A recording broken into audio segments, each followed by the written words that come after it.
Ruto has made new changes in the country's military forces, also filling the gap left by the late General Francis Ogola. The head of state gazetted the name of General Charles Kahariri as the new Chief of Defence Forces, who will be deputized by Major General John Mugaravai, who has been promoted from Lieutenant General. Paul Kirobi tells us more about these changes. Few days after the late General Francis Ogola was involved in a chopper crash, his shoes will now be filled by the new Chief of Defence Forces after the head of state President William Ruto gazetted officially the position to be held by Charles Kahariri, who served as the Vice Chief of Defence Forces under General Ogola. General Charles Kahariri has been promoted to General from his previous position as Lieutenant General. Kahariri is now a 4-star General, the highest rank in Kenya's Defence Forces. The 5-star General is a pre-serve of the President of the Republic of Kenya. We are continuing with our duties of securing our country, just like the general would have wanted us.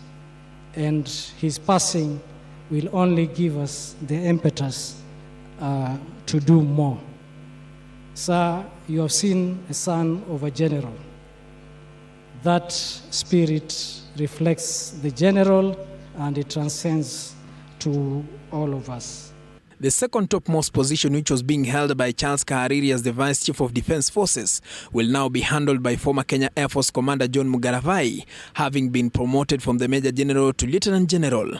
Also, the head of state posted Major General Fatuma Gaiti Ahmed, who shattered the glass ceiling by becoming the first female Air Force commander in the country, a milestone celebrated as a major victory for women in Kenya.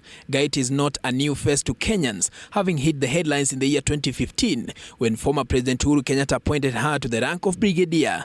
Major General Paul Owuor has been posted to Kenya Navy and appointed commander. Nonetheless, on the advice of the Defence Council, which is chaired by the Defence CS Aden Duale, the council recommended other Kenya defence officers to be promoted.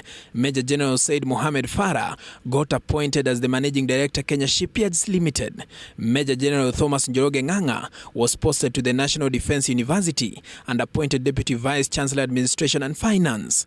Brigadier Peter Nyamu was promoted to Major General and appointed Senior Directing Staff, Air at National Defence College. Brigadier Jatani Kampare Gula is now the new Managing Director, Kenya Meat Commission, after being promoted to Major General, while Samuel Korir is now the new Deputy Commander of Kenya Air Force. Brigadier Yunus Sheikh Abdi has been promoted to Major General and appointed to Senior Directing Staff, Navy at the National Defence College. Also, Brigadier George Okumu has been promoted to Major General and subsequently appointed Managing Director, Kenya Ordnance Factories Corporation and Processing Factories. Paul Kirobi, TV47, Nairobi.